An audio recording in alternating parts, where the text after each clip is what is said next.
देखिए क्लास 10 की एक्सरसाइज 8.1 का जो क्वेश्चन नंबर 10 है, क्वेश्चन में हमसे बोला गया है in triangle P Q R right angle at Q. एक ट्राइंगल है पी क्यू आर जिसमें जो क्यू है वो राइट एंगल है, यानी कि 90 डिग्री वाला जो है वो क्यू है। तो पहले मैं एक काम करता हूँ, यहाँ पर एक राइट एंगल ट्राइंगल ही बना लेता हूँ। मैंने यहाँ पर एक राइट एंगल ट्राइंगल बना लिया है, ठीक है। इसको हम नाम दे देते हैं पी क्यू आर। तो यहाँ पर पी और यहाँ पर क्यू बोला गया है 90 डिग्री पर, और ये कितना हो जाएगा आर। आगे हमसे बोला गया है कि P R plus Q are is equal to 25 centimetre.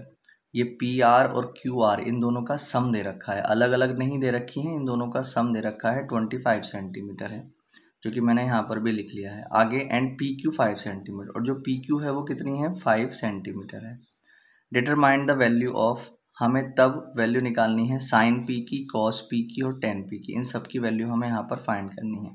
अब देखिए आपको ये मालूम है कि हमें किसी भी ट्रिग्नोमेट्रिक फंक्शन रेशो की वैल्यू अगर फाइंड करनी होती है तो सबसे पहली चीज़ हमें सारी की सारी साइड उसकी मालूम होनी चाहिए। मगर यहाँ पर अगर हम देखते हैं तो एक साइड तो हमें मालूम है उसकी, बाकी दो साइड का सम मालूम है, ठीक है। सिंगल नहीं मालूम है, दो साइड का सम मालूम है। अब अगर मान लीजिए ऐसा होता कि हमें कोई दो साइड इसकी मालूम होती, जैसे ये मालूम है एक और मालूम होती, हम तीसरी साइड पाइथागोरस थ्योरम से बड़ी आसानी से निकाल लेते, फिर इन सबको कैलकुलेट कर लेते। मगर यहाँ पर ओनली एक साइड दे रखी है, बाकी दो साइड का सम गिवन है।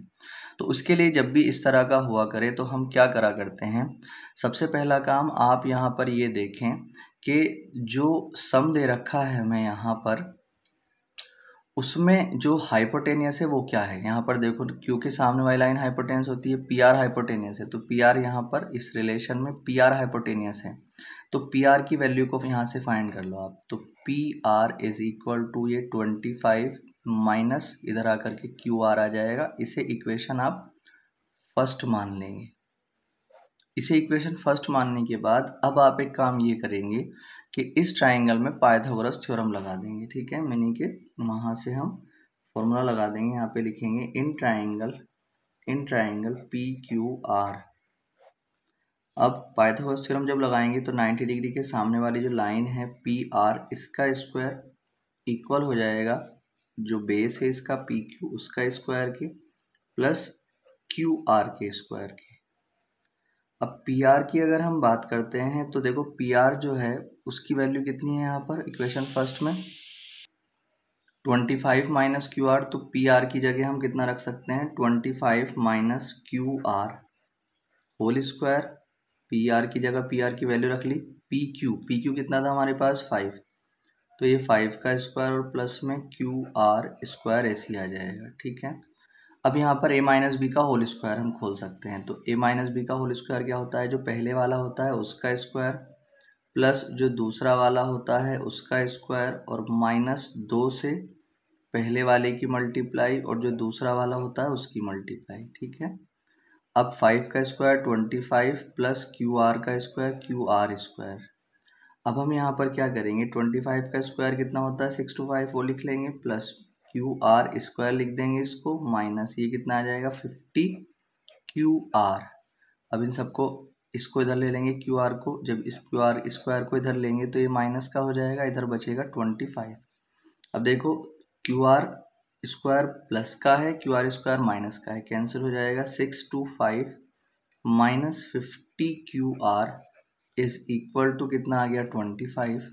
अब जब आप यहाँ से वैल्यू निकालेंगे minus 50 q are is equal to 25, ये इधर आकर के माइनस का हो जाएगा 6 to 5 माइनस 50 क्यू आर को आप ऐसे ही रखें, माइनस जब इसमें इसको माइनस करेंगे 600 बचेगा, माइनस से माइनस कैंसिल, क्यू आर की वैल्यू निकालेंगे तो 600 अपॉन में आ जाएगा 50, 0 से 0 कट जाएगा, 5 से 12 टाइम कट जाएगा। यहाँ पर हम देखेंगे तो जो क्यू आर है वो कितना आ जाएगा 12। अब अगर हम देखते हैं तो जो क्यू आर आ चुका है, ये क्यू आर 12 सेंटीमीटर आ चुका है। जब ये 12 आ चुका है तो इसकी वैल्यू अगर फर्स्ट में रख देता हूँ मैं तो पी आर भी आ जाएगा। पुट इन इक्वेशन फर्स्ट, जब इक्वेशन फर्स्ट में हम इसको रखेंगे तो P R is equal to 25 minus q r कितना था 12, तो ये कितना मिल जाएगा हमें 13। इक्वेशन फर्स्ट थी 13 सेंटीमीटर। तो पी आर की वैल्यू भी हमारे पास आ चुकी है 13 सेंटीमीटर। अब देखिए सारी की सारी साइड्स आ चुकी हैं, तो जो भी निकालना है बस अब वो निकाल सकते हैं हम। तो सबसे पहले हम साइन पी निकाल लेते हैं। तो साइन का फॉर्मूला क्या होता है, परपेंडिकुलर अपॉन में हाइपोटेनियस। अब हम यहाँ पर ये देखेंगे कि P के लिए परपेंडिकुलर क्या है। P यहाँ पर बन रहा है, तो जिस एंगल की बात करते हैं वो जिस लाइन पर बना होता है वो तो बेस हो जाता है, उस एंगल के सामने वाली लाइन परपेंडिकुलर। तो P के लिए परपेंडिकुलर कितना हो जाएगा, QR। तो ये QR आ जाएगा, और अपॉन में हाइपोटेनस तो 90 डिग्री के सामने वाली लाइन होती ही है, तो ये PR आ जाएगा। QR की अगर हम बात करेंगे तो 12 आ जाएगा।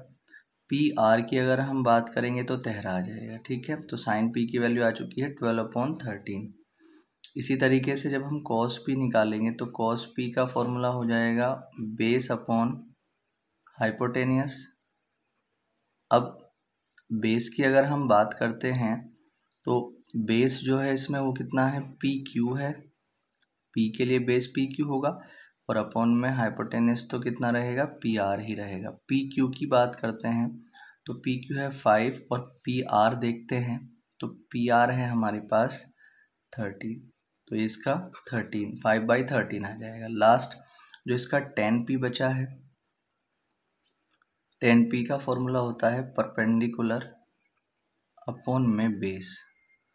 तो P के लिए परपेंडिकुलर तो आपको मालूम है QR होगा, और बेस आपको मालूम है PQ होगा।